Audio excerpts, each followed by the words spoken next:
बाहेर रिमझिम असा पाऊस पडायला लागलेला आहे. मनामध्ये गरमागरम भजी खाण्याची इच्छा झालेली आहे. सो चला तर मग बनवूयात कॉर्न भजी, कॉर्न पकोडा. त्यासाठी 2 मक्याच्या कणसांचे आपण इथे दाणे काढून घेतलेले आहेत आणि हे एकदा मिक्सरमधून बारीक करून घेणार आहोत. यामध्ये एक अर्धी वाटी बेसन टाकलेले आहे आणि 4 ते 5 चमचे कॉर्नफ्लॉवरचे आपण इथे ॲड करून घेत आहोत. थोडेसे अख्खे मक्याचे दाणे आपण ठेवलेले होते ते आपण यामध्ये ॲड करत आहोत. त्याचबरोबर बारीक चिरलेली एक मिरची आणि छोटासा आल्याचा तुकडा यामध्ये आपण टाकून घेतलेला आहे. थोडीशी बारीक चिरलेली कोथिंबीर आपण यामध्ये ॲड करून घेऊयात. अर्धा चमचाभर आपण इथे बेकिंग पावडर ॲड केलेली आहे. यामध्ये आता अर्धा चमचाभर हळद टाकलेली आहे आणि 1 चमचाभर आपण रेड चिली पावडर यामध्ये टाकून घेत आहोत. 1-1.5 चमचाभर मीठ आपण चवीनुसार यामध्ये टाकून घेतलेले आहे. हे सर्व पदार्थ एकसारखे मिक्स करून घेतलेले आहेत.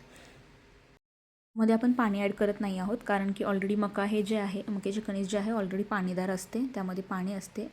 सो आपण पाणी ॲड करणार नाही आहे. आणि एका कढईमध्ये तापायला तेल ठेवलेले होते आणि त्यामध्ये आपण एक एक करून असे सर्व भजी आपण इथे सोडून घेत आहोत. चांगले गरम झाल्यानंतर भजी सोडायची आहेत जेणेकरून भजी दोन्ही बाजूने व्यवस्थितरित्या इथे तळली जातील. एक साईडने भजी भाजल्या गेल्यानंतर आपण दुसऱ्या साईडनेही भजी भाजून घेणार आहोत. भजी यामध्ये आपण पलटून घेत आहोत. भजी तळत असताना गॅसची फ्लेम ही मंदच ठेवायची आहे. मीडियम फ्लेमवरती आपण भजी तळून घ्यायची आहेत जेणेकरून भजी क्रिस्पी होतील आणि खायलाही कुरकुरीत आणि रुचकर लागतील. तुम्ही पाहू शकता दोन्ही बाजूंनी भजी भाजून झाल्यानंतर काहीशी अशी दिसतात. सो तुम्ही सुंदर अशा भज्यांचा आस्वाद पावसासोबत घेऊ शकता.